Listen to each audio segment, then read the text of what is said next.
ओम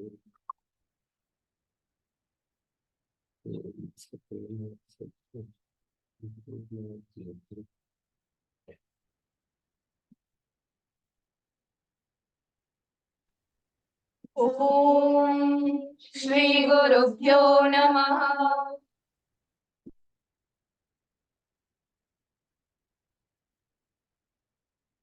तो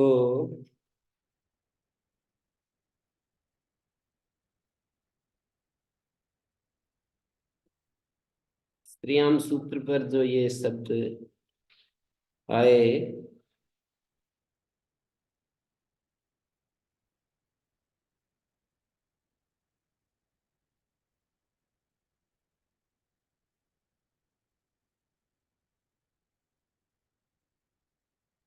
कि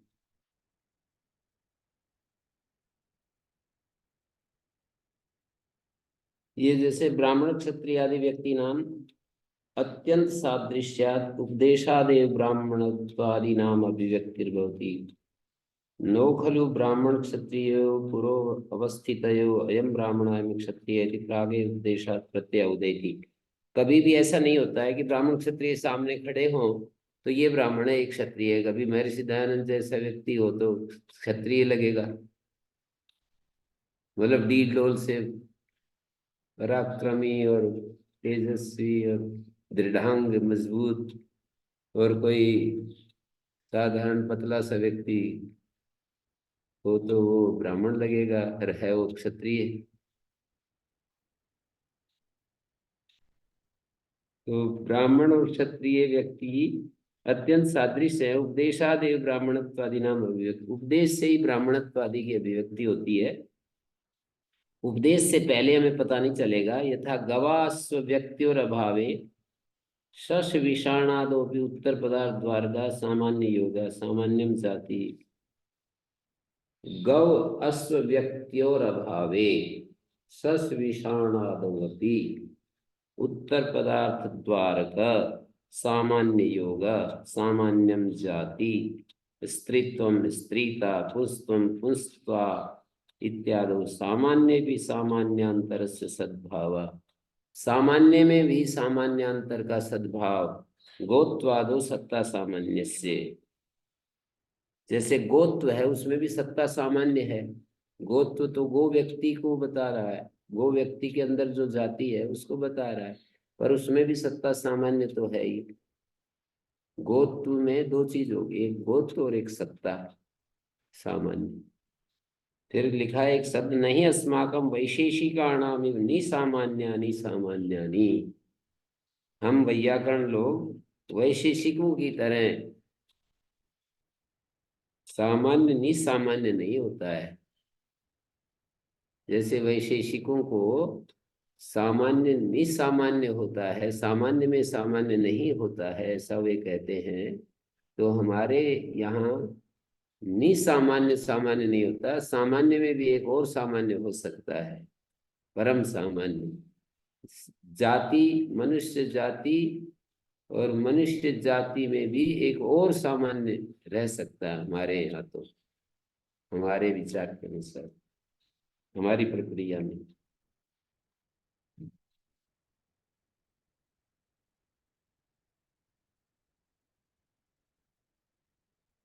व्यज्यन्ते सामान्य विशेषाभीति व्यक्तया आश्रय, यहाँ पर व्यक्तया शब्द का आश्रय अर्थ किया है पतंजलि में।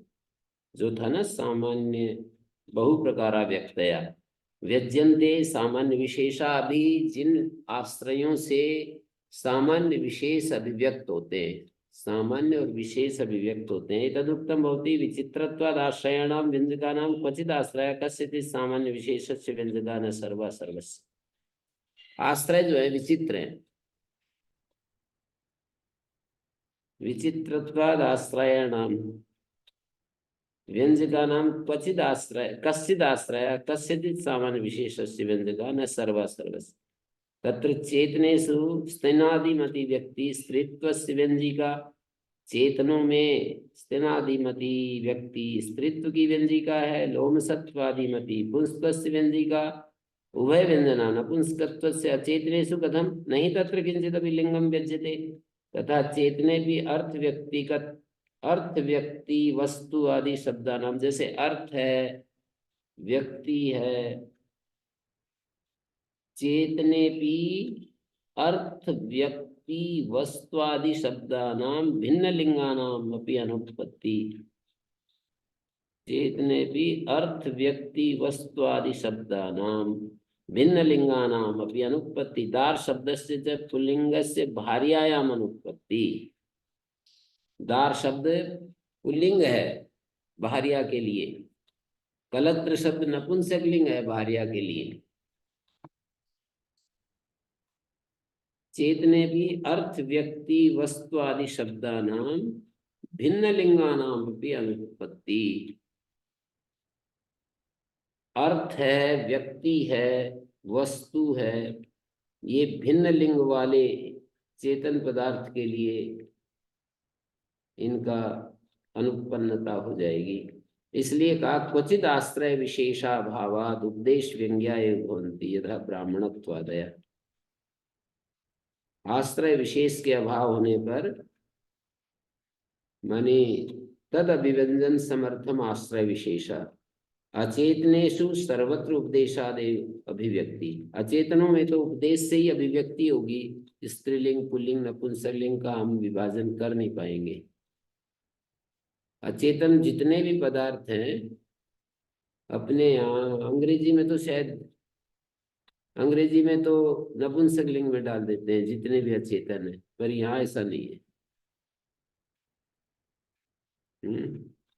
यहाँ तो अचेतन पदार्थों में भी कोई पुल्लिंग कोई स्त्रीलिंग, लिंग व्यवस्था बड़ी मतलब कठिन है इसकी संस्कृत भाषा की।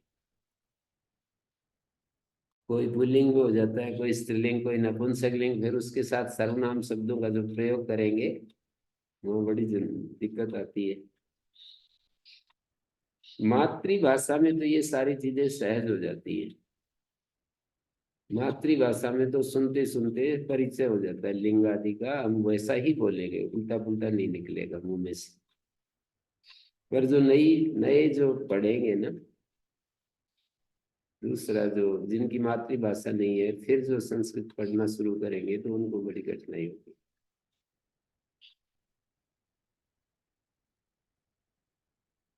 उपदेश जो है क्या चीज है? उपदेशादेव व्यक्ति। उपदेश तो लिंगानुशासन आदि को उपदेश कह रहे हैं, लिंगानुशासन आदि को उपदेश कह रहे हैं।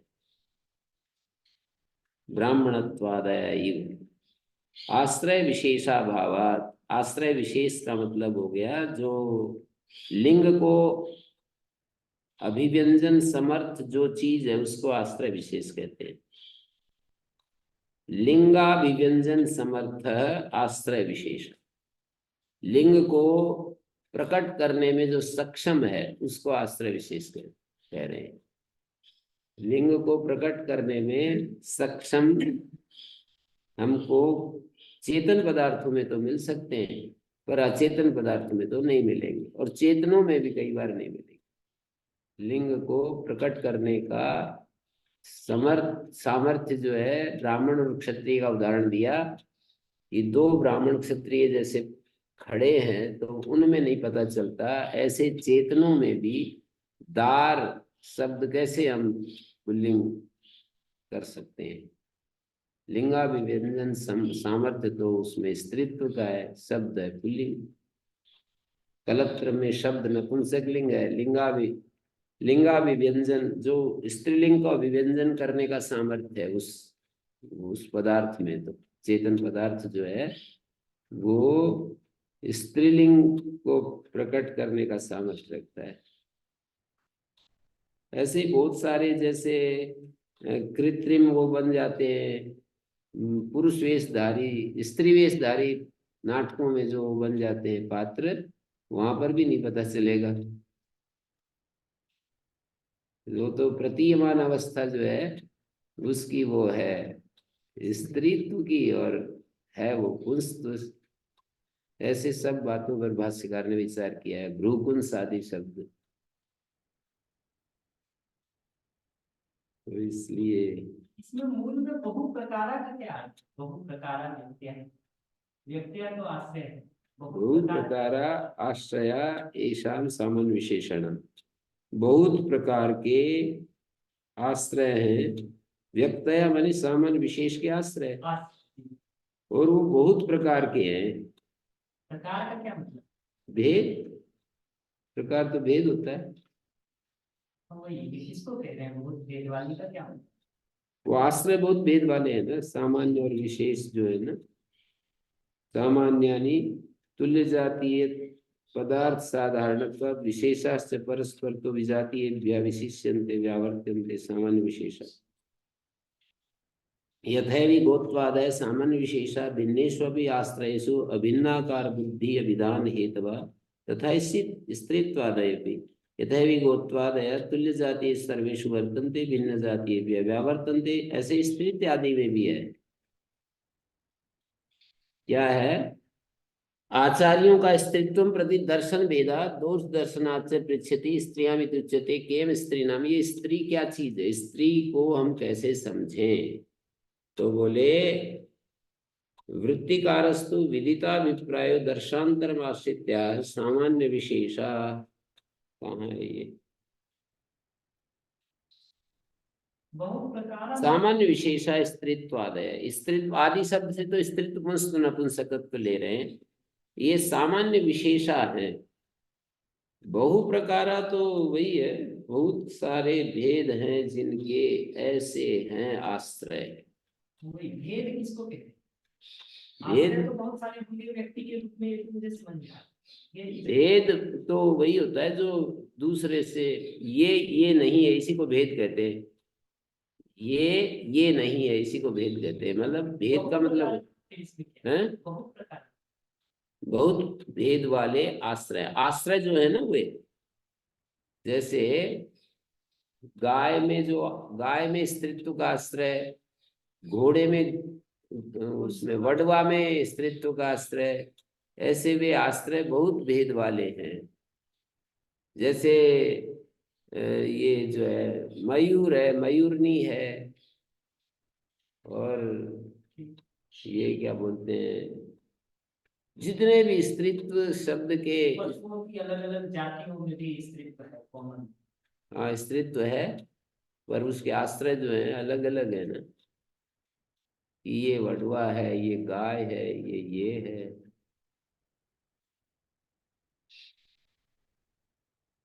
इसमें एक जगह पुल्लिंग स्त्रीलिंग को न्यास और पद्मिनी दोनों में अलग करने में उपचय अपचय और स्थिति शब्द का प्रयोग किया। मतलब वो ऋषि लोगों ने देखा जिसमें उपचय धर्म की प्रधानता है वो पुल्लिंग होता है, जिसमें अपचय गुणों का अपचय है वो स्त्री है, और जो दोनों की समानता है वो नपुंसक है। जैसे आविर्भाव तिरोभाव स्थिति चेत्यनपायिना धर्मामूर्ति सुसर्वासी लिंगत्वेन अनुदर्शिना।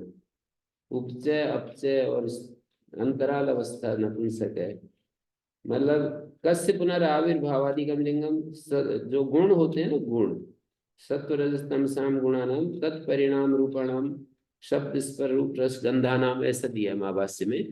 शब्द स्पर रूप रस गंध जो गुण होते हैं ना, उनका उपचय जहाँ है वो पुल्लिंग शब्द रखेंगे। अपचय है, न्यूनता है, वो प्रधानता से। उपचय यानी अधिकता। हाँ उपचय मानी अधिकता जिसमें है, शब्द स्पर रूप रस गंध, गुणों का उपचय अपचय देख रहे हैं, अंतराल अवस्था देख रहे हैं। तो गुणों का उपचय अवस्था में पुंस्त्व, गुणों की अपचय अवस्था में स्त्रीत्व, अंतराल अवस्था में मध्यम अवस्था में नपुंसकत्व। कैसे देखा उन्होंने? योगियों ने देखा ऐसे तद्देव हैं।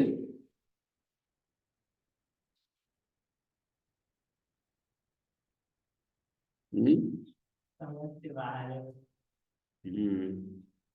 यहाँ तक तो ठीक है, ये समझ में नहीं आ रहा, पर यूं उसको इससे भी आगे बढ़ करके रिमार्क दे देते हैं कि सब बेकार बातें करेंगे। हैं? उसका भी तो रिमार्क पास कर देते हैं ना। उसकी हमको जरूरत ना है, लेकिन हैं? क्या? उसकी जरूरत नहीं है, लेकिन समझ में तो नहीं आता है। यहाँ तक तो चलो ठीक है। किसी को तो आए समझ में गुरुजी, हम तो मानने को तैयार होते हैं? किसी को तो आए समझ में, हम तो मानने को तैयार होते। नहीं, वो स्वयं अपने को खोजना पड़ रहा है। किसी को, किसी के सहारे नहीं चलेगी गाड़ी कि आप समझ गए हमें बता दो। कुछ चीजें कहीं एक उसमें जाकर, एक स्थिति में जाकर के स्वयं मरना पड़ेगा।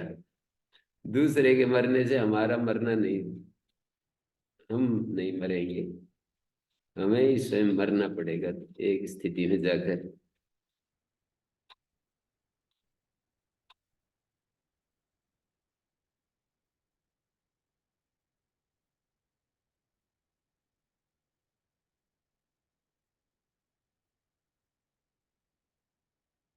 सन सभी सत्व रज तम इन तीनों गुणों के संदर्भ में देखते हैं। सत्व रज तमस के परिणाम जो शब्द स्पर्श रूप रसगंध ऐसे गुण पर पहुंच गए। सब चारी चीजें जो है त्रिगुणात्मक है इस अस्तित्व में। कहते हैं आत्मा को कैसे लोगे, आत्मा का लिंग निर्धारण कैसे करोगे? बोले आत्मा भी प्रकृति के बिना अभिव्यक्त नहीं होती, तो प्रकृति के संबंध से जो प्रकृति में होगा वो उसमें आरोपित कर देंगे। ऐसे सबको लपेट दिया, सारे शब्दों को लपेट दिया गुण में। तीन गुणात्मक है ये सृष्टि, तीन गुणों से बाहर नहीं है। तीन गुण फिर उसका परिणाम शब्द स्पर्श रूप रसगंध बहुत भौतिक पदार्थों में ले गए। फिर ये प्रश्न आया कि यहाँ कैसे करोगे, शश विषाण में तो पदार्थ ही नहीं है, फिर यहाँ कैसे करोगे ये जो आत्मा पुरुष चैतन्यम चिति शक्ति, यहाँ कैसे करोगे? बोले ये भी इनका अभिव्यंजन प्रकृति के बिना नहीं होता, तो प्रकृति का जो गुण होंगे वो इस पर आरोपित कर देंगे। तो ऐसे व्यवस्था करेंगे, ये कह दिया। यस्ता प्रवृत्ति धर्मार्थ स्थिति रूपेण गृह्यते अनुयाति स्वन्येषां प्रवृत्तिर्विश्वदाश्रय सामान्य विभूत्वादि व्यक्तिरेकता प्रवृत्ति धर्मम तद्वारा सस सिंगादि वाक्सुच।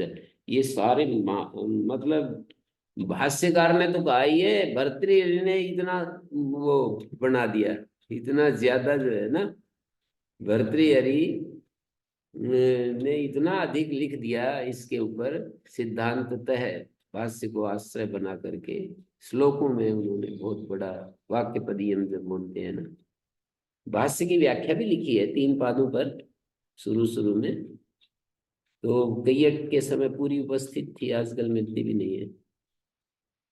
कैयट में लिखा है कि सेतुना हरिबद्धेन पारम यास्यामि दीनम, मैं इस महाभाष्य रूपी सागर को, सेतु एक उन्होंने पुल बना दिया है भर्तृहरि ने,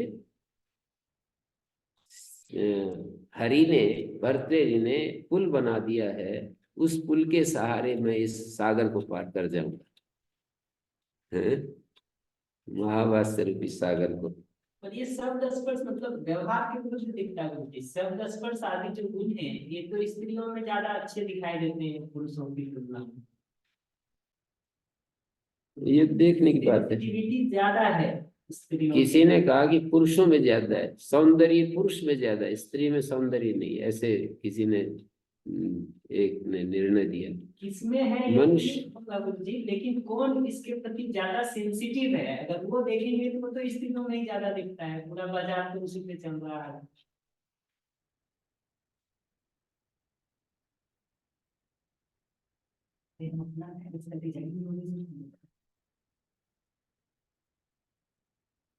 ये गुण जो है अपने स्वरूप में नहीं ठहरते, ये जो है ना, मतलब सर्वमूर्त्यात्म भूतानाम शब्दानाम गुणे गुणे त्रय सत्वादि धर्मास्ते सर्वत्र समवस्था।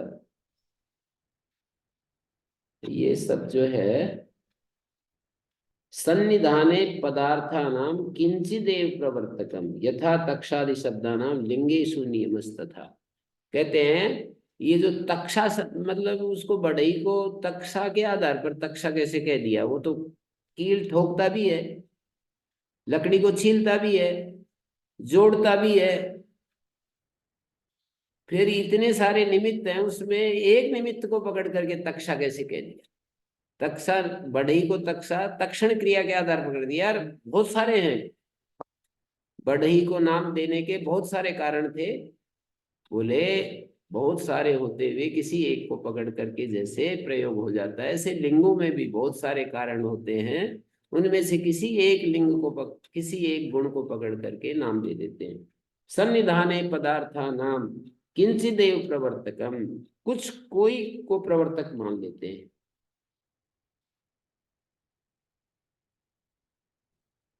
उपजीयते कुमारी इत्यत्रापि कुमारी शब्द स्वमहिम्ना कस्यचित् धर्मस्य अपचयमेव।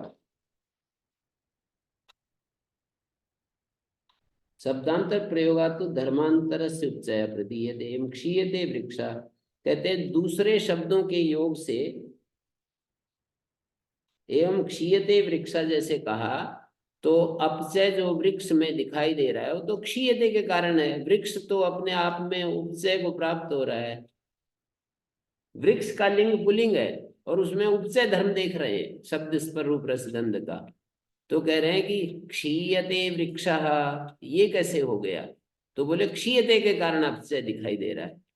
और उपचीयते कुमारी में जो अपचय धर्म था होते हुए भी उपचीयते शब्द के कारण से वो उनका अपनी महिमा से कस्यचित् धर्म से अपचयम एवं, अपनी महिमा से किसी धर्म के अपचय को कहता है। कुछ चीज जो है अपचय को प्राप्त हो रही है, कुछ उपचय को प्राप्त हो रही है। तो ये वहां महाभाष्य में दिया है कि योगियों ने उस उपचय अपचय आदि को देखा है और उसका प्रयोग कर दिया है।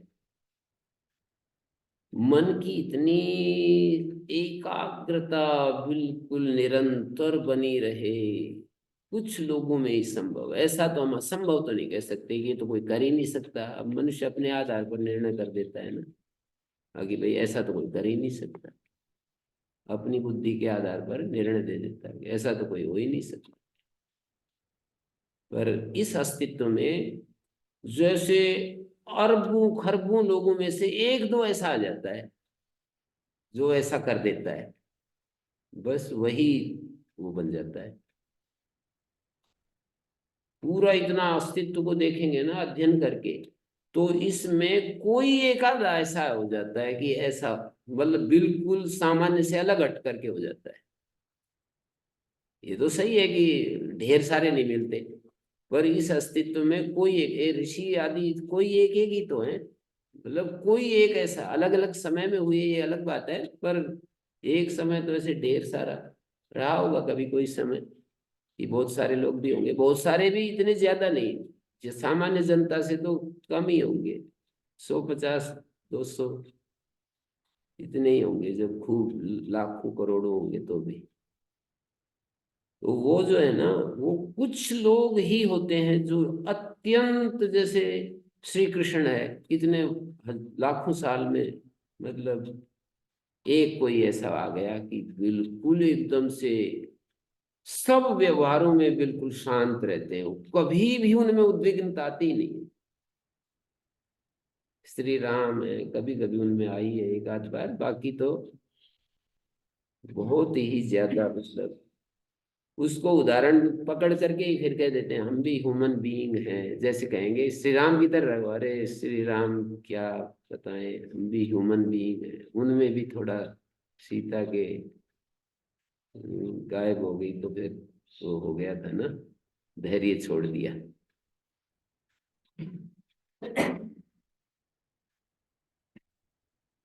इसलिए फिर श्री कृष्ण का उदाहरण दे देते हैं। चलो श्री कृष्ण का ले लो, एक बार भी धैर्य नहीं छोड़ रहे। महर्षि दयानंद ने बहुत बड़ा शब्द बोल दिए श्री कृष्ण के, घर भी उसको जो है ना आर्य समाज में इतना ज्यादा महत्व क्यों नहीं देते पता नहीं। ये कह दिया, इतना बड़ा सर्टिफिकेट है, महर्षि दयानंद तो इतनी बाल की खाल निकालते रहते हैं। यूं कह दिया कि जन्म से लेकर मरण पर्यंत कोई बुरा काम नहीं किया। ऐसा सर्टिफिकेट दे दिया मैरिज दान श्री कृष्ण के व्यक्तित्व को।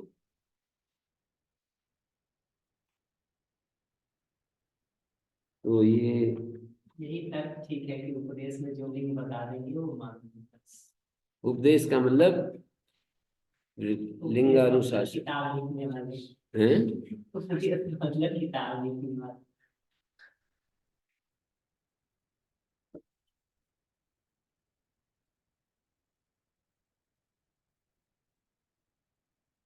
तार्किक दृष्टि से आखिर में इन्होंने ये कहा सर्वम एव दर्शनमिदम अनाकुलम, ये सारा दर्शन जो है ना अनाकुल है, आकुल व्याकुलता से रहित है। ऐसे दर्शन को आकुल मत समझ लेना कि ये तो तुम्हारा दर्शन ढह रहा है, हम धक्का दे रहे हैं और हिल रहा है, हैं?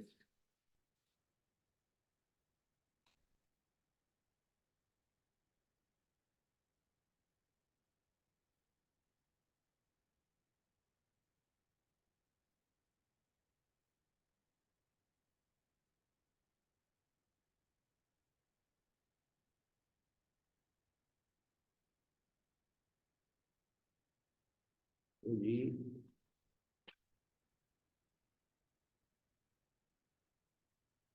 कठिन तो है जी ये समझना।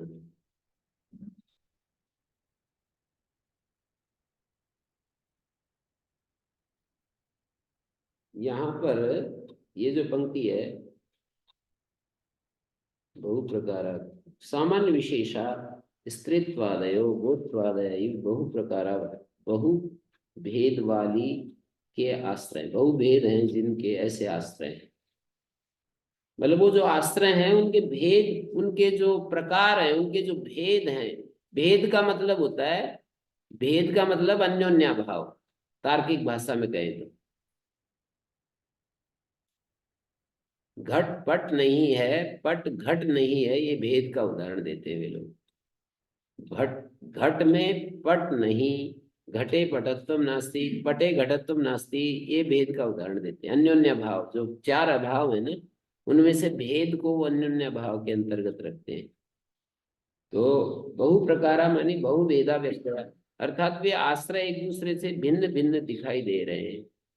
अलग अलग जाति वाले आश्रयों को हैं? अलग अलग जाति वाले आश्रयों को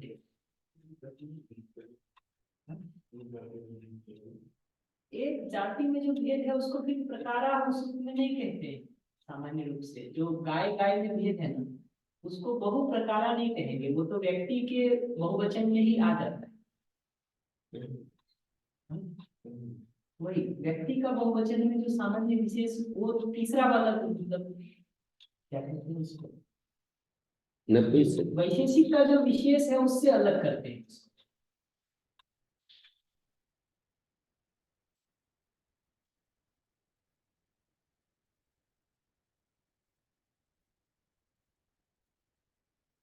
हमारा मनुष्य सामान्य है, इसके बाद कुछ विशेष कारण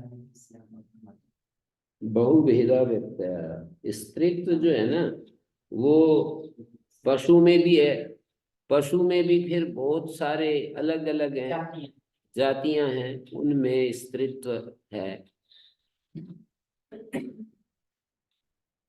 सजातियों में जो सामान्य है और विजातियों से विशेष है, सजातियों में भी परस्पर फिर विशेष है, फिर विशेष है, उसमें भी सामान्य है। सामान्य होने के आधार पर ही सजातीय कह रहे हैं।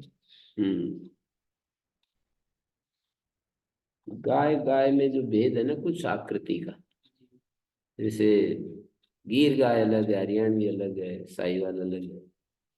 वो तो फिर भी एक तरह से जाति में जा सकता है। ये दो गिर की जो अलग होती है वो मूल रूप से व्यक्ति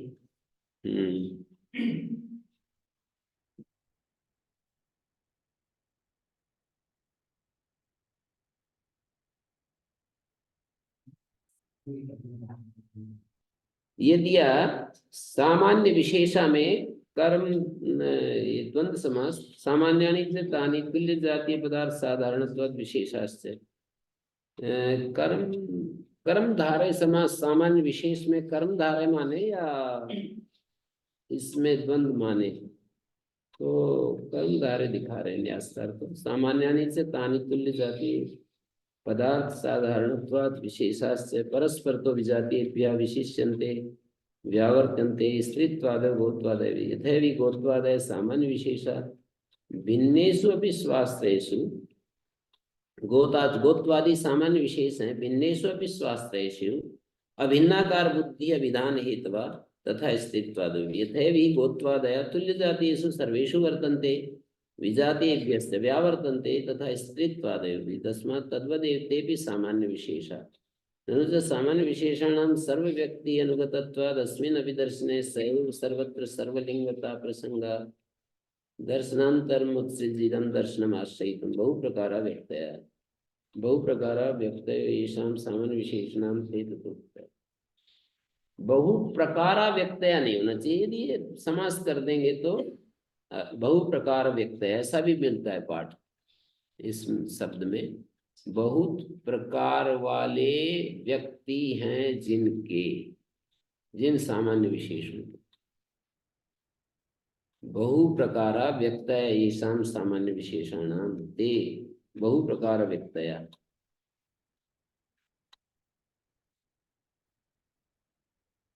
पहले कभी मैंने जब मैं पढ़ रहा था तो मैंने एक पत्र लिखा किसी विद्वान के पास कि ये बहु प्रकार व्यक्तया शब्द है या बहु प्रकारा व्यक्तया है। ऐसे बहु प्रकार व्यक्तया शब्द है, एक समस्त पद है या ये अलग अलग पद है, दो पद है।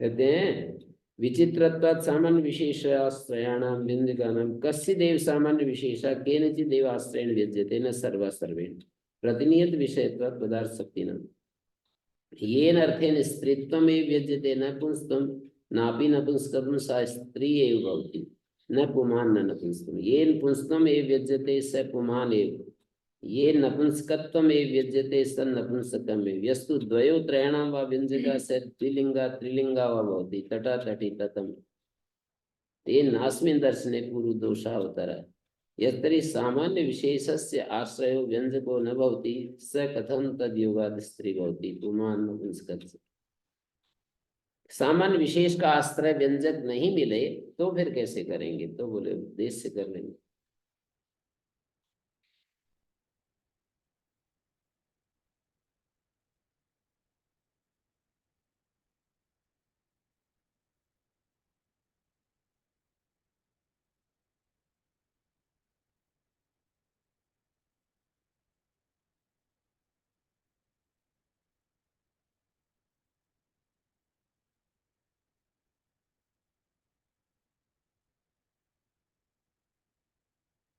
हस्तिनी है और वडवा है तो इन दोनों में स्त्रीत्व बुद्धि का समन्वय होता है।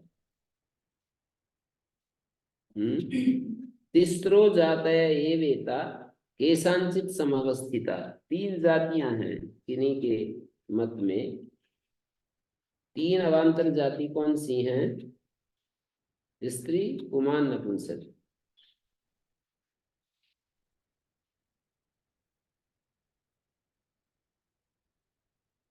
तिस्रो जातय एता केशांचित समवस्थिता अविरुद्धा विरुद्धा गोमयस्यादि जाति भी।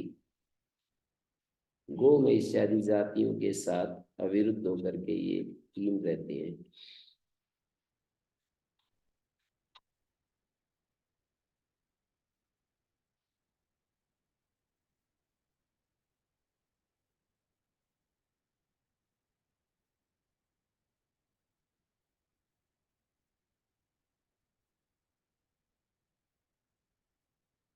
यहाँ सामान्य विशेषा का जब अर्थ करते हैं ना कानिचित सामान्यानि, तो हम वैसे कहते हैं ना, ये कहते हैं गुण विशेष, तो इसका क्या अर्थ होगा? कोई गुण, गुण विशेष। इस व्यक्ति में हम गुण विशेष देख रहे हैं। गुण विशेष माने कर्मधारय समास। कोई एक गुण विशेष। कोई एक गुण, गुण विशेष कोई गुण। तो सामान्य विशेष में कानिचित सामान्यानि।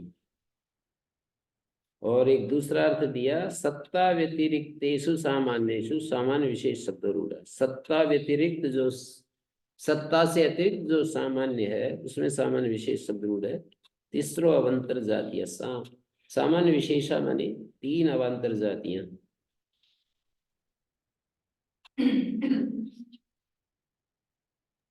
ओम भगवान जी, गुरुजी शब्द का क्या अर्थ है? सत्ता व्यतिरिक्तेषु। सत्ता से अलग, सत्ता से जो अलग है, व्यतिरिक्त मानी पृथक। सत्ता व्यतिरिक्तेषु सामान्येषु, सत्ता से व्यतिरिक्त जो सामान्य है उसमें सामान्य विशेष शब्द रूढ़ है। सत्ता सामान्य तो हर इकाई के लिए होगा। सत्ता सामान्य तो दुनिया की जितने भी जड़ चेतन पदार्थ हैं उनमें सत्ता रहता है ना। भर्तृहरि का एक श्लोक है, धातुवृत्ति में प्रारंभ में दिया है,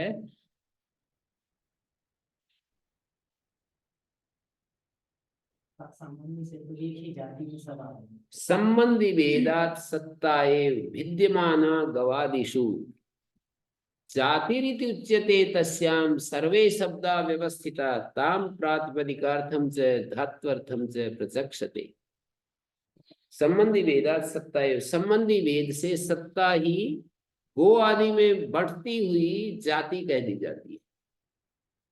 सत्ता सामान्य एक व्यापक सत्ता है, उसको वैशेषिक में पर सामान्य कहते हैं। वो पर सामान्य जब गो आदि में बढ़ने लगी सत्ता सामान्य, तो उसको जाति बना दिया। उसी जाति में सारे शब्द, उस जाति में सारे शब्द व्यवस्थित हैं, सारे शब्द ठहरे हुए जाति को कहने के लिए। ताम प्रातिपदिका, उसी जाति को प्रातिपदिक का अर्थ कहते हैं, उसी को धातु का अर्थ कहते हैं। प्रातिपदिक का अर्थ भी वो जाती है, धातु का अर्थ भी जाती है।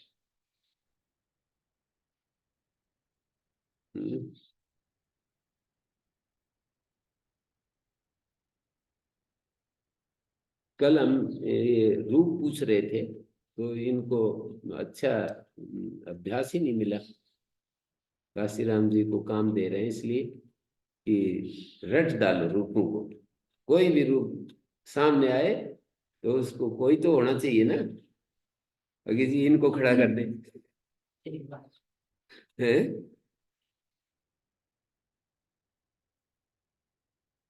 सारे रूपों को रट डालो, जैसे इन कन्या गुरुकुल वाले बच्चों ने रट रखे।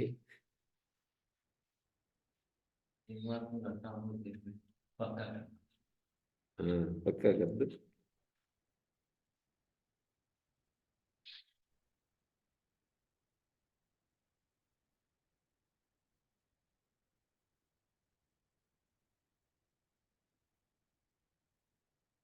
तो एक आगे बात पूछ रहे हैं, स्त्रीत्वम च प्रत्यार्थः। यहाँ पर जो स्त्रीत्व है वो प्रत्यार्थ है। प्रकृति विशेषणम च इति उभयथापि युज्यते, स्त्रियाम अभिधेयाम स्त्रियाम वा प्रातिपदिकम वर्तते। यहाँ पर स्त्री प्रत्यार्थ है या प्रकृति का विशेषण है, दोनों ही हो सकते हैं। स्त्री में जो प्रातिपदिक वर्तमान है, स्त्रियाम यत् प्रातिपदिकम वर्तते तस्मात् स्वार्थे टाबादय, एक तो ये अर्थ होगा। जब प्रातिपदिक की स्त्री में वर्तमान है तो टाबादी क्या करेंगे, द्योतक होंगे।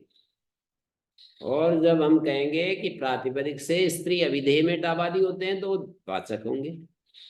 कुमार शब्द से गीप आता है स्त्री को कहने के लिए, या कुमार ही स्त्री में वर्तमान होकर के गीप को लाता है और वो उसका द्योतक हो जाता है स्त्रीत्व का। तो स्त्रीत्वम प्रत्यार्थः प्रकृत्यर्थ विशेषण च इति उभयम अपि युज्यते, दोनों ही तरह से युक्त है बात। स्त्रियाम अभिधेयाम स्त्रियाम वा यत् प्रातिपदिकम वर्तते, दोनों तरह से हम कह सकते हैं। ठीक है। वक्षति अजाद्य तष्टा जैसे कि अजाद्य तष्टाप सूत्र है, तो अजा देवदत्ता स्त्रियामिति किम अजह देवदत्तः। स्त्रियाम क्यों कहा, तो अजय देवदत्ता। ये जो दो तरह से कहा, प्रत्यार्थ के रूप में या प्रत्यर्थ के विशेषण के रूप में, तो हर सूत्र में ये दो में से कोई भी करेंगे? कर सकते हैं, ऐसा इनका मत है। वैसे भाष्यकार ने तो एक सिद्धांततः एक को ठहराया, दोनों को भी कर दिया। कुछ दोष आते हैं तो उनको ऐसे कर देंगे, ऐसे कर देंगे, पर सरल मार्ग यही है। स्त्रियां यत् प्रातिपदिकम वर्तते तस्मात् स्वार्थे टावादय, स्वार्थ मिटावादी होते हैं।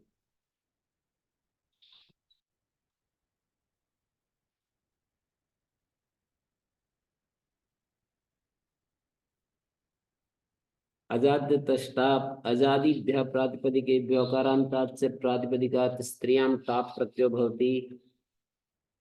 अजादि प्रातिपदिकों से और अकारांत प्रातिपदिक से स्त्रीलिंग में टाप होता है। पकारा स्वर सामान्य ग्रहणार्थ, पकार जो है स्वर के अनुदात्तो सुपितों के लिए और सामान्य ग्रहण के लिए।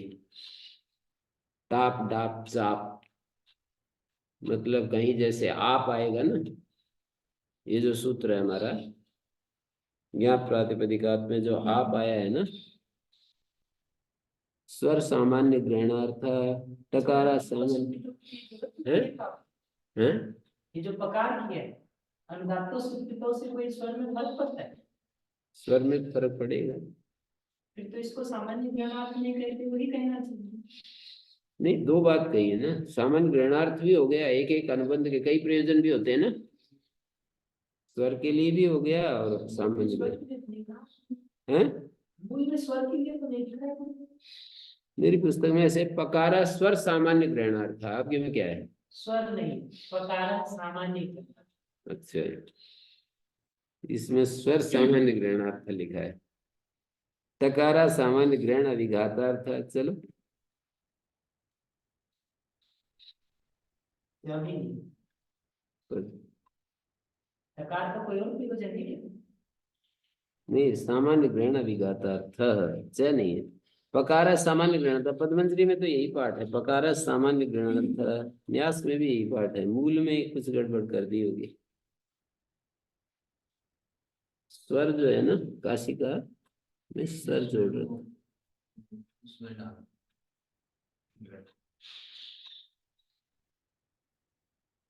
अजा एडका कोकिला चटका अश्वा खटवा देवदत्ता तपरकरणम तत्कालार्थम। जो तपरकरण है ना, वो तत्काल के लिए है। तपरकरणम तत्कालार्थम शुभम या किल अल्पा ब्राह्मणी हलज्ञाभ्याइति सुलोपस्यात्।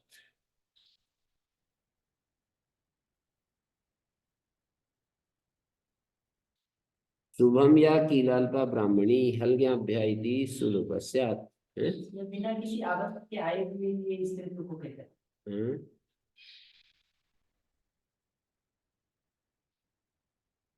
तपरकरण क्यों बोला जाति तष्टाप सूत्र में?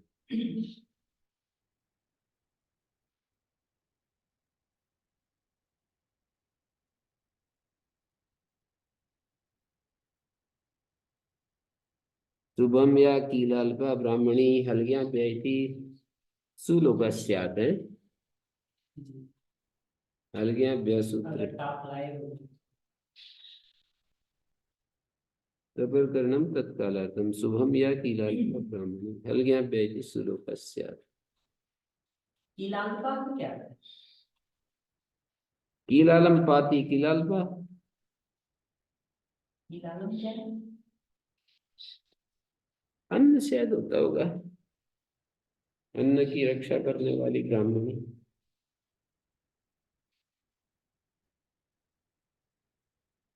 कीलाल शब्द अन्न का वाचक।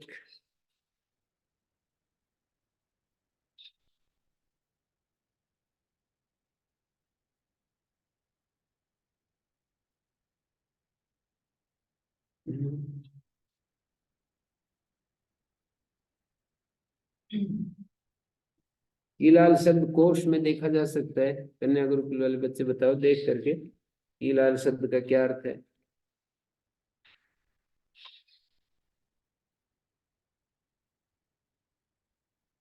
अलगियां बेहती सुलोपश्चात। यदि ये तपरकरण नहीं करेंगे तो शुभम या कीलाल पर ब्राह्मणी अलगियां बेसुलोप हो जाएगा। तपरकरण कहाँ पर कर रखा है? अजात तष्टाप, अतः कहा है ना। अतः तपरकरण नहीं करेंगे तो टाप हो जाएगा, टाप हो जाएगा तो फिर सुलोप हो जाएगा, ऐसे कहना चाह रहे हैं। ब्राह्मणी नहीं, कीलाल्पा में तपर नहीं करेंगे तो टाप हो जाएगा। दीर्घ आ से उत्तर भी टाप हो जाएगा, टाप हो जाएगा तो रूप में अंतर नहीं आएगा। ये सु जो है ना, विसर्ग नहीं सुनाई पड़ेंगे फिर। ब्राह्मणी तो ये दिखाने के लिए कीलाल्पा ब्राह्मणी बन रही है ना, ब्राह्मण भी हो सकता है कीलाल्पा, कीलाल्पा ही है जी। गुरुजी कीलाल का अर्थ है अमृतोपमम स्वर्गीय पेय। अच्छा, अमृत, अमृत जैसा स्वर्ग, स्वर्गीय पेय। जी देवताओं का पेय मधु। हाँ रुधिर भी है, रुधिर भी है, जल जल। हैं? जी क्या रुधिर, रुधिर। रुधिर भी होता है?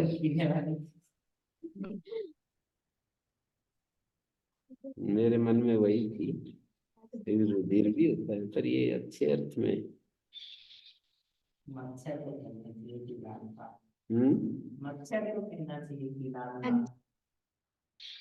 रुधिर और मधु, मधुर, मधु,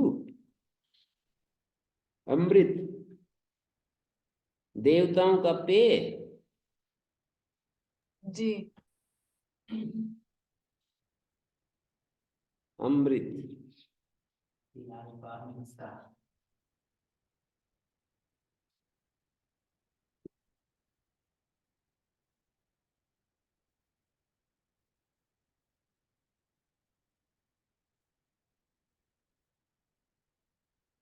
कीलालम पिबती यदि कहेंगे तो अर्थ हो जाएगा खून पीने वाली ब्राह्मणी, और यदि अमृत कहेंगे तो कीलाल अमृत पान करने वाली ब्राह्मणी।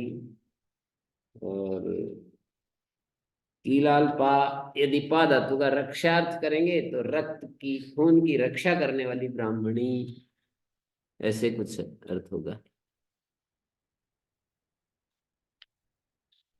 सामान्य ग्रहण अभिघात और सामान्य ग्रहणार्थ। पकार सामान्य ग्रहण के लिए है टाप में, और टकार सामान्य ग्रहण अभिघात के लिए है।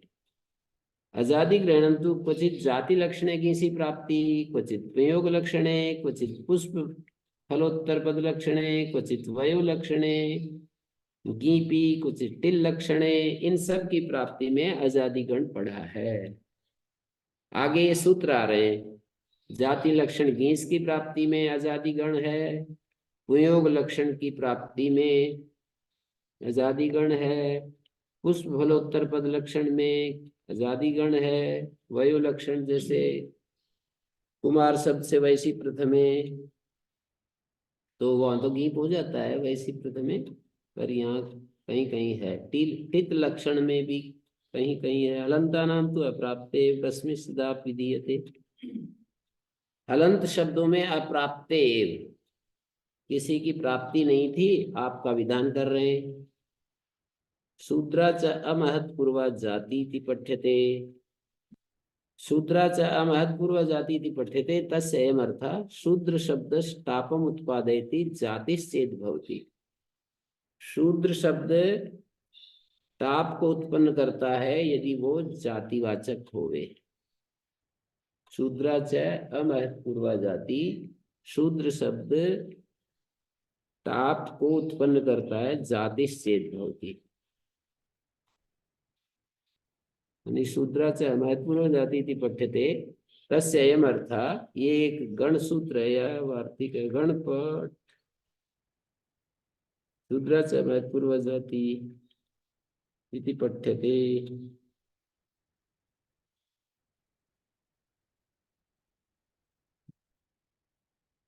मैथ शब्द से अनुकरणत्वात् लौकिकार्थ विधायित्वाभावात् अनमैथ इति अर्थं न भवति।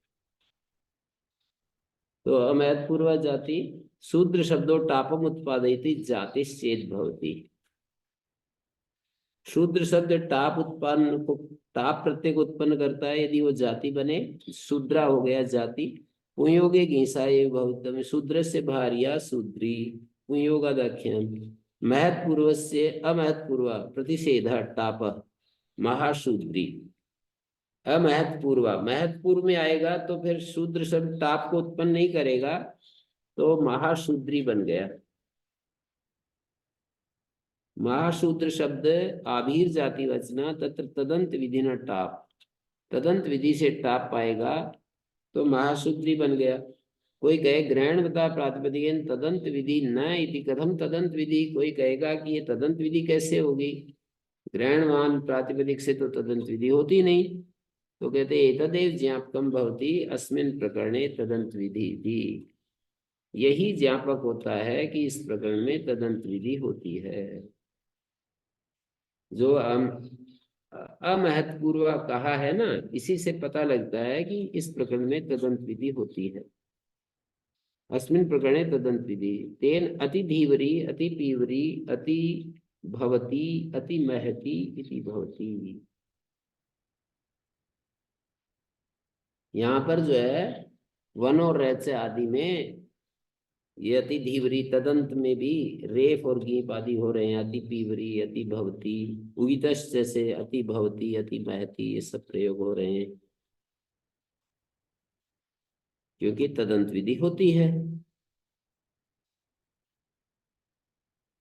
अति भवती अति महती में उगितश लग रहा है, अति धीवरी अति पीवरी में वनोरच लग रहा है। उसके पहले जो शूद्रस भार्या शूद्री बनाए, इससे हुआ किस सूत्र से? 45 नंबर सूत्र है ना, पुंयोगादाख्यान 44 है 45 कुछ ऐसे ही।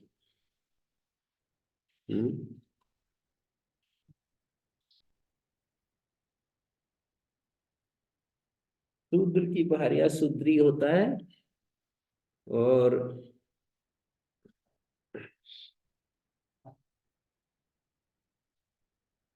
सामान्य रूप से शूद्रा होता है जाति को कहने के लिए, भार्या को कहने के लिए शूद्री और जाति को कहने के लिए शूद्रा। और महाशूद्री, यहाँ भी जाति का संबंध है।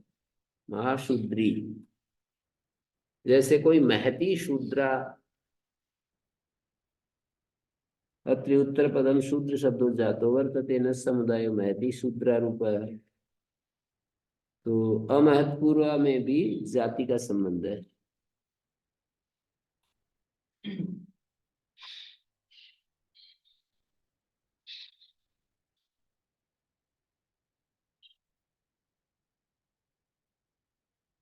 महाशूद्री में जातिर स्त्री विषय दोपधात से मीस हो जाएगा।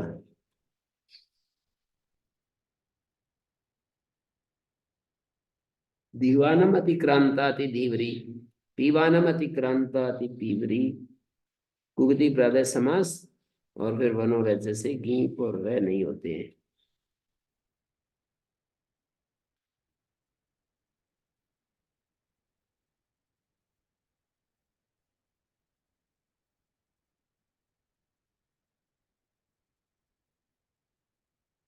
अजा एडका चटका स्वामुषिका इति जाति, बाला होडा पाका वत्सा मंदा विलाता इति वया, ये वय वाचक है।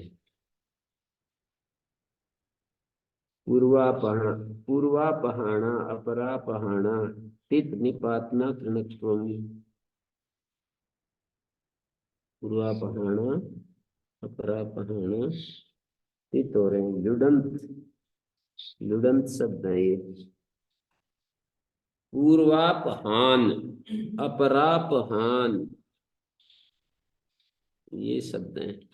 पूर्वापहाण, अपरापहाण,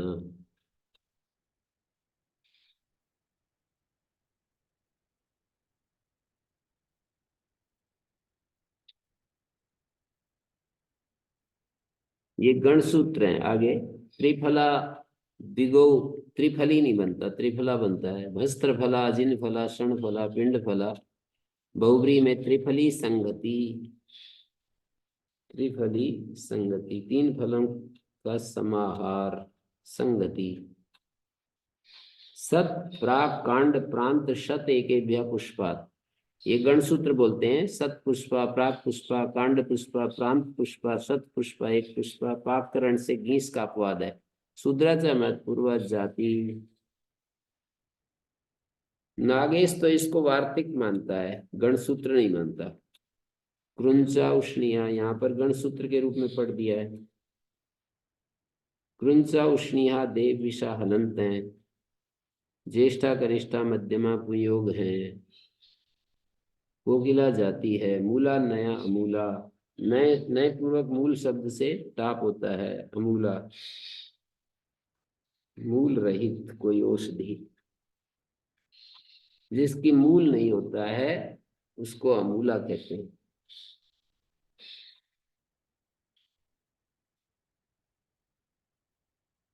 ये उनके नाम है। ये जैसे वो होती है ना, पुष्प पुष्प करके जो औषधियां होती हैं अलग अलग। सत पुष्पा, प्राक पुष्पा, कांड पुष्पा, प्रांत पुष्पा, शत पुष्पा, एक पुष्पा, ये सब जो है ना औषधियों के नाम है। कृंचा ये हलंत शब्द है। कृंच शब्द से कृंचा, उष्णीय शब्द से उष्णीहा, देवविष शब्द से देवविषा। देव प्रजा, विष प्रजा अर्थ होता है, विषा प्रजा। देव विषा, देव प्रजा। उष्णिक छंद होता है। और कृंचा भी कोई टेढ़ा मेढ़ा चलने वाला। कृंच कौटिल्याल्पी भाव है। क्या है कृंच धातु?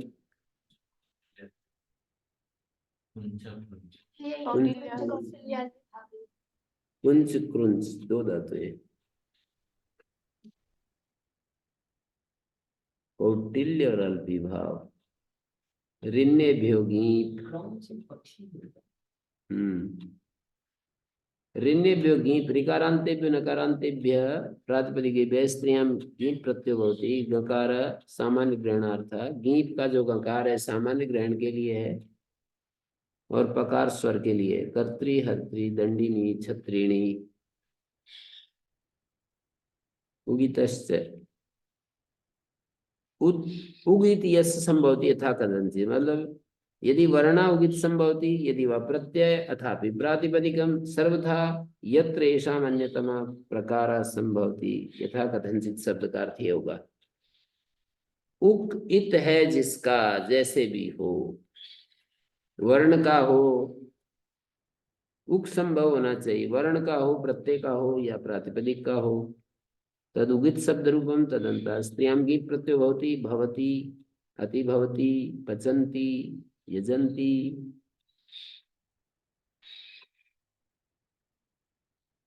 मतलब प्रत्यय अप्रत्ययो, प्रातिपदिक अप्रातिपदिकयो, शब्द रूपम अन्य पदार्थ न प्रातिपदिकमेव नापि प्रत्यय।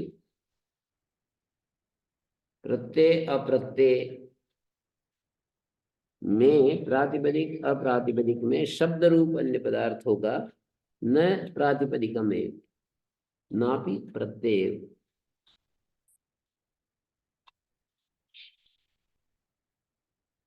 उगित के द्वारा प्रातिपदिक को विशेष करेंगे तो उगिदंत प्रातिपदिक से।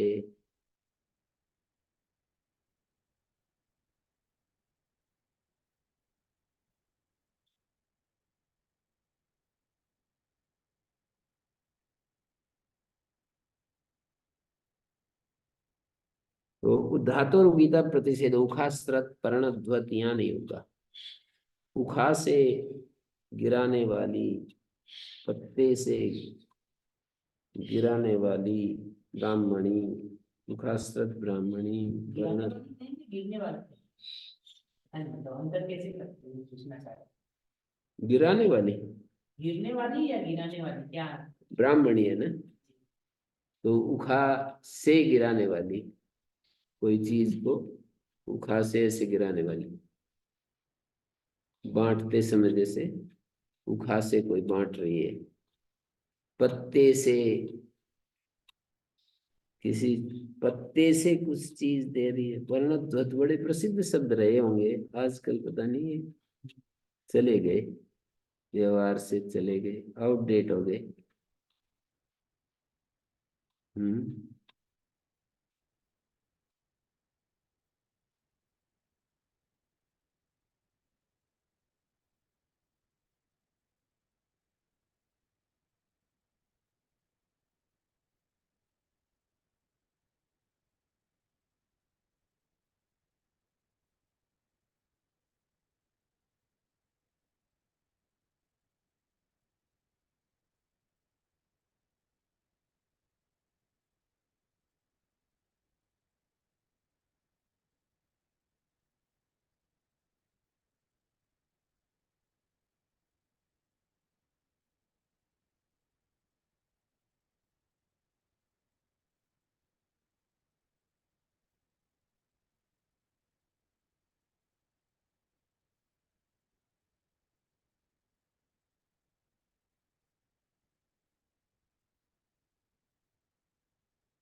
अंशतेश चुप संख्यानम प्राची प्रतीचि उदीची है।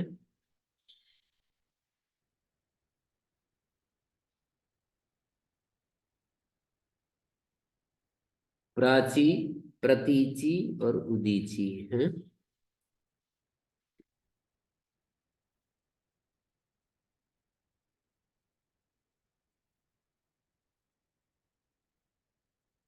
अंशु धातु है तो गीप हो गया। अंशतेश चुप संख्यानम, धातु और गीता प्रतिषेधा कहा था ना, इसलिए अंश संख्यानम कहना पड़ रहा है, उपसंख्यान कर रहे हैं।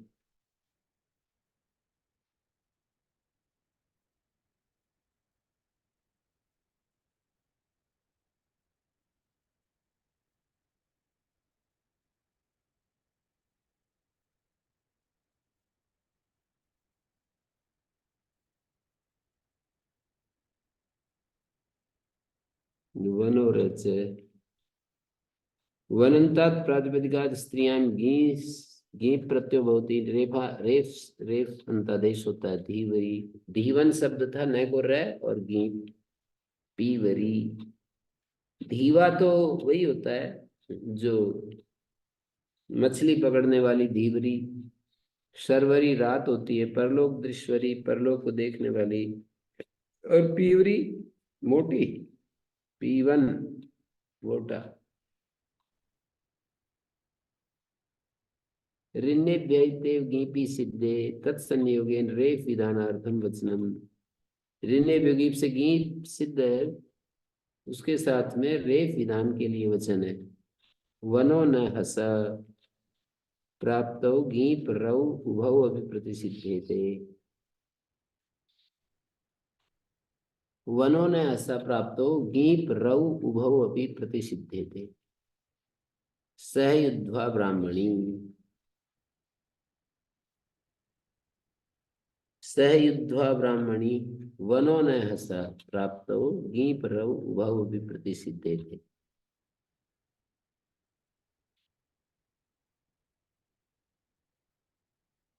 संयुद्ध से विशेषित कर रहे हैं गांधी को। तो विशेषण में भी विशेषी के हिसाब से ही जरूरत पड़े तो टाप डाप ये लाते हैं।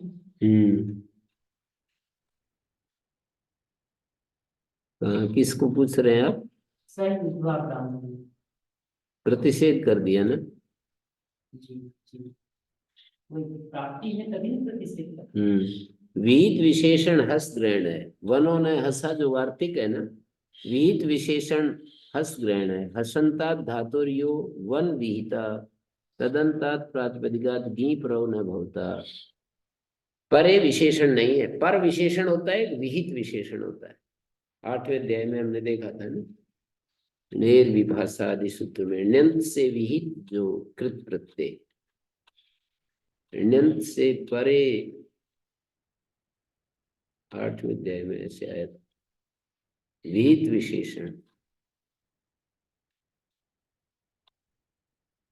हसा परो यो वनिन ह शब्दांतात धातोर विहिता तदंतात प्रातिपदिकात हसंतात धातोर यो वन विहिता तदंतात प्रातिपदिकात गी प्रव न भवता।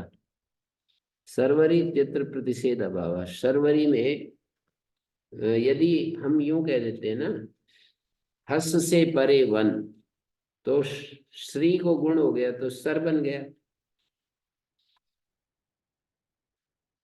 सर वन, हसंत से विहित तो नहीं है वन प्रत्यय, पर हसंत से परे है वन प्रत्यय। अयव रट लण यमगणनम जभय गणदश। जब गणदश हस से परे तो है वन, लेकिन हसंत से विहित नहीं है वन, श्री से विहित है वन। श्री धातु से परे और श्री धातु से विहित। श्री धातु से विहित है वन प्रत्यय, हस से विहित नहीं है वो, री से ऋकारांत से विहित है। तो ये अंतर पड़ जाता है, विहित विशेषण और पर विशेषण।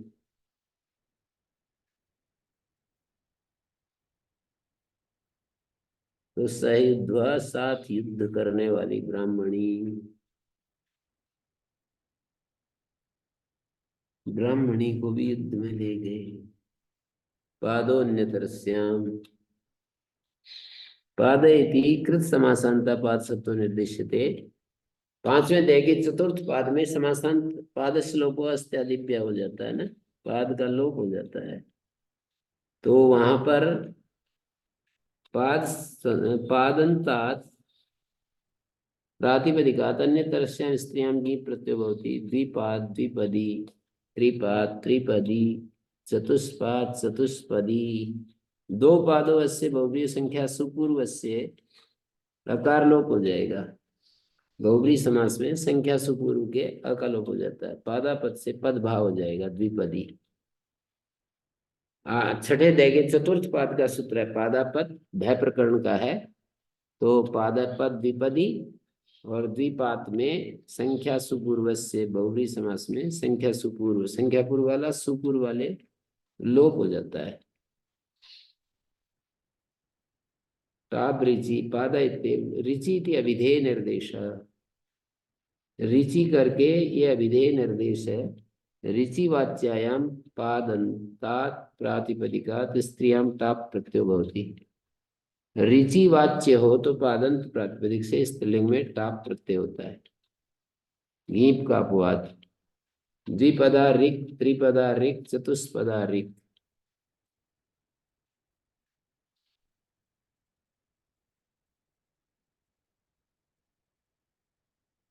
रिचि इति किम द्विपदी देवदत्ता।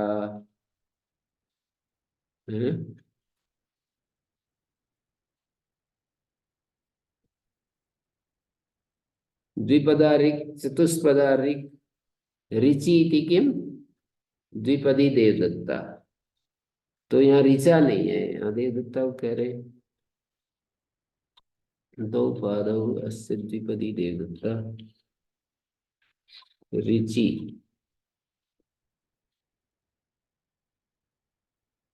रिचि इति अभिधेय निर्देश।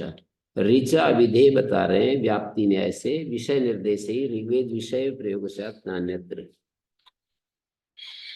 अभिधेय ऋचा अभिधेय कहे ना, तो यदि हम विषय निर्देश करें तो ऋग विषय में तो 2 ऋचाओं वाला, मतलब व्याप्ति न्याय से अभिधेय निर्देश कर रहे हैं। ऋग्वेद विषय में ही प्रयोग नहीं चाहते, दूसरी जगह भी चाहते हैं। द्विपदा ऋक टाप प्रत्ययो भवति, टाप हो जाएगा। द्विपदा ऋक, त्रिपदा ऋक, चतुष्पदा ऋक। रिचि इति किम द्विपदी देवदत्ता।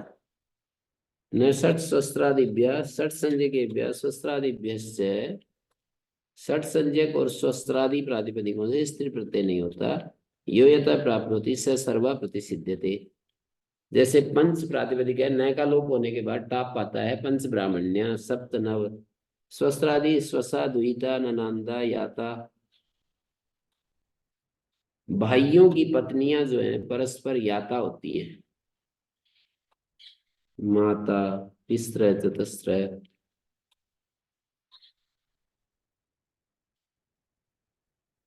स्वसा द्विता ननंदा याता माता।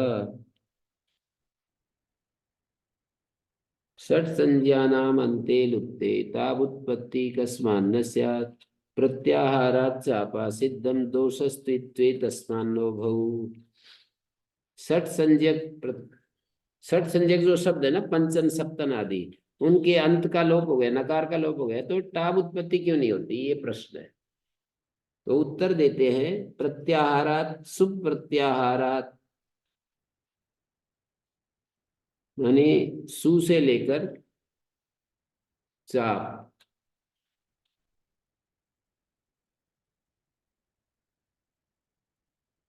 प्रत्याहारात चापा सिद्धम। प्रत्याहारात चापा सिद्धम। प्रत्याहार माने शुभ प्रत्याहार चाप तक।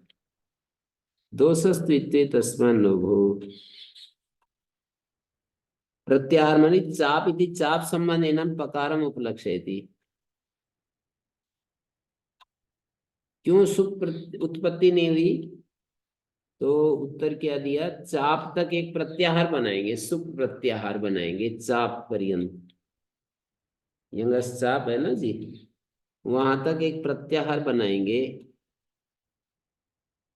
प्रत्याहारात सुप प्रत्याहार चापा सिद्धम, चाप तक एक प्रत्याहार बनाएंगे तो उससे क्या आएगा,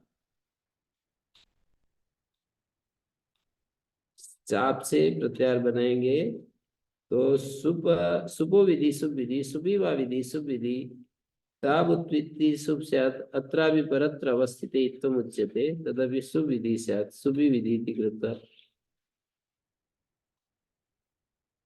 वो है ना सूत्र, न लोपा सुप स्वर संज्ञा तुग विधि सुप कृति, न लोपा सुप संज्ञा तुग विधि सुप विधि वहां पर पड़ा है ना। तो प्रत्याहारात चापा सिद्धम, सुप प्रत्याहार वहां पर बताया है। तो प्रत्याहारात सुप प्रत्याहार के ग्रहण करने से चापा सिद्धम, दोषस्तु इत्वे, पर इत्व में दोष आएगा। तस्मान् लोभो, इसलिए कहना पड़ेगा कि दोनों ही नहीं होते हैं। तस्मान् लोभो यस्माद् एवं चापा से प्रत्याहारे दोष तस्माद् उभो विटाप गीपो न भवता, ये कहना पड़ेगा। तस्मान् लोभो माने चाप प्रत्याहार बनाने से तस्मिन् कर्तव्ये न लोपस्य सिद्धत्वं स्यात् तदयुक्तश्चापा प्रत्याहार, ये खंडन कर रहे हैं कि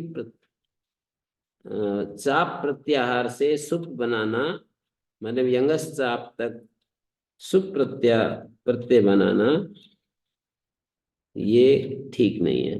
प्रत्याहारात चापा सिद्धम, सप्तमी बहुवचन संबंधी सुप पकारेण प्रत्याहारो न गृह्यते किंतु यंगस चाप, वहां पर जो है यंगस चाप वाला चाप लिया है पकार, न पदांतर नहीं है। न लोपा सुप संज्ञातु विधि सुप कृति, परिगणित कार्यों में न लोप असिद्ध होता है, तो फिर टाप विधि तो उसमें गिनी नहीं गई। कुतस्तत्र न लोपस्य सिद्धत्वम, तब ये कह रहे हैं टाप विधि रपि परिगण्यते, क्या तरीका, तरीका यह है कि वहां पर प्रत्याहार है सुप, सुओजस के सु से लेकर चाप के तक पकार तक सुप प्रत्याहार है, न कि केवल 21 प्रत्यय। प्रत्याहारात चापा सिद्धम, किम सिद्धम, किम सिद्धम टाप अभाव। पंच प्रातिपदिक में न लोप करने पर असिद्ध हो जाएगा वो। न लोपा शुभ संज्ञा तुक विधि सुकृति सूत्र में कहा है ना कि शुभ विधि में न लोप असिद्ध हो जाता है, असिद्ध हो जाएगा तो टाप नहीं होगा। न लोप असिद्ध हो जाएगा तो टाप नहीं होगा। शुभ विधि में, शुभ विधि में टाप विधि भी शुभ विधि है। टाप विधि शुभ विधि कैसे? प्रत्याहार ग्रहण करने से। तो क्या ये तरीका तो ठीक नहीं, दोषस्तुत्व, फिर इत्व में दोष आएगा। तस्मात्, तो कुछ और रास्ता अपनाओ। तस्मात् नो भव, उसका अर्थ ये करना चाहिए कि डाप और गीप दोनों यही होते हैं, मतलब यहाँ पर दोषस्तु इत्वे, क्या कह दिया? दोषस्तु इत्वे, इत्वे कौन सा है?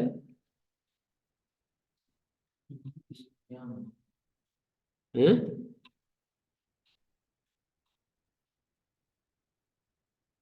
दोषस्तु इत्वे बहुनी चर्माणी अस्याम नगरियाम, जैसे सुप आएगा ना जी वहां, बहुनी चर्माणी अस्याम नगरियाम, शेषा द्विभाषा से कम कप हो गया, बहुचर्मिका नगरी। अब प्रत्यस्तात कात पूर्वस्यात् इदाप्युसपा से इत्व कहते हैं, बहुचर्मिका हो जाए ऐसा चाहते हैं, वो नहीं पाएगा। नहीं अत्र कात पूर्व अकारा न लोपस्य सिद्धत्वात् तत्र ही राजभ्याम इतर सुबीचे इति दीर्घत्व महाभूत न लोपस्य सिद्धत्वार्थम सर्वव्यज्ञता समासा अस्थिता सुपो विधि सुप विधि सुपी वा विधि सुप विधि।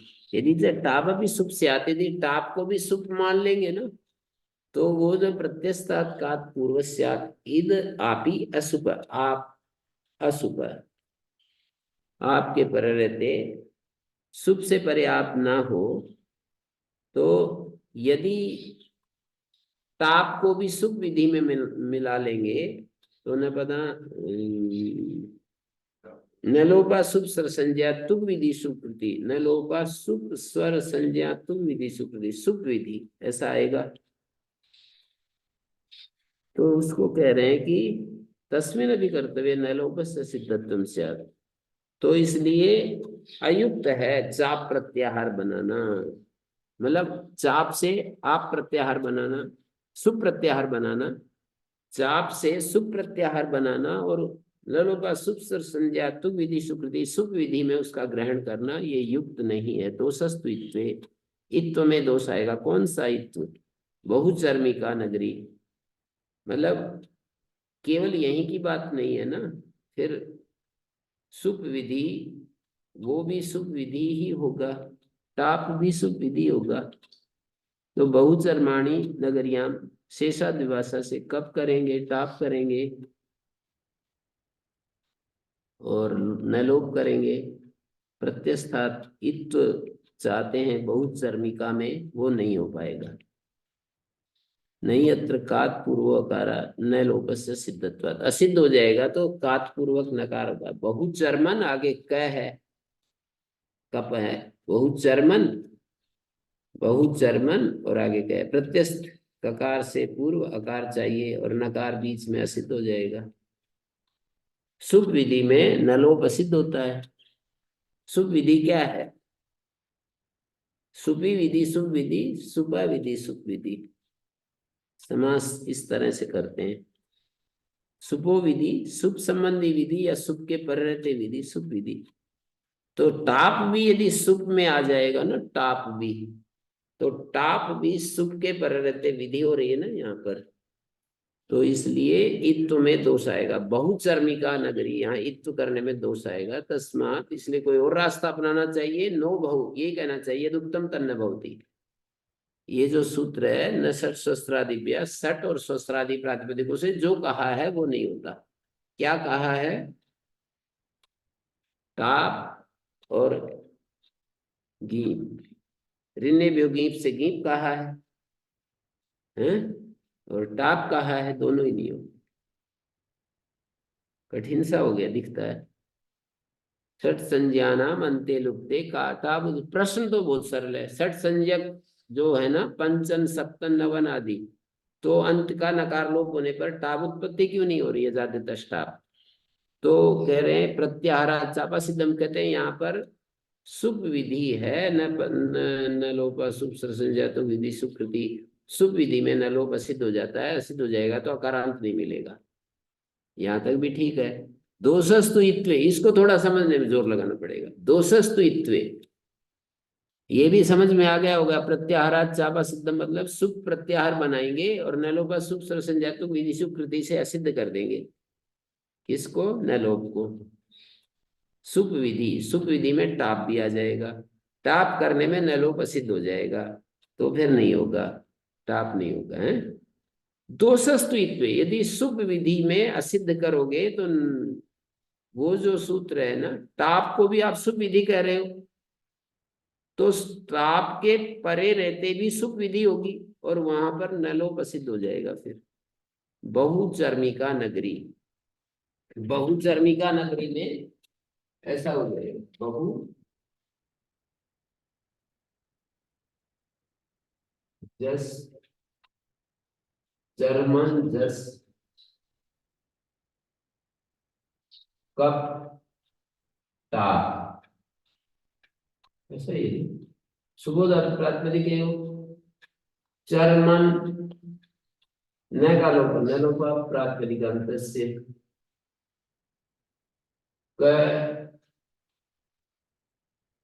ताप भी सुप विधि है, तो सुप के परे रहते, सुप के परे रहते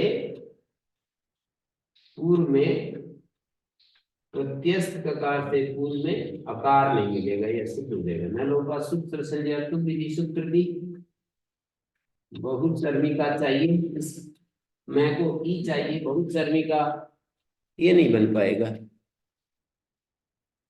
ऐसे कह रहे हैं तस्मान लोग बहु, ठीक है। बहुनी चर्माणी अस्याम नगरियाम, ये नहीं बन पाएगा। कैसे नहीं बन पाएगा? सुप विधि सर्वविभक्ति समास माना जाएगा। सुपो विधि सुविधि सुपी विधि सुविधि, तो जैसे राजभ्याम में सुपी जैसे दीर्घत्व नहीं होता, जैसे राजन आगे भ्याम, भ्याम के पर रहते राजन के न का लोप हो गया, जैसे यहाँ सुपी से दीर्घत्व नहीं होता, ऐसे टापी सुपी, टाप भी तो सुपी है, जैसे भ्याम सुप है ऐसे टाप सुप है। यदि प्रत्याहार बनाएंगे तो विधीयमानमित्वमपि सुप विधि तत्र कर्तव्ये न लोपस्य सिद्धत्वात् कात् पूर्वकारो न भवति, नहीं हो पाएगा। तस्मात् लोभो स्त्रियां अर्थमात्रम अपेक्ष, स्त्रियां में उत्तम तन्न भवति, गीप और टाप दोनों ही नहीं होते, ऐसे करना पड़ेगा। ठीक है। ओम शांति शांति शांति। ओम श्री गुरुभ्यो नमः। अनुगृहीता स्वाहा।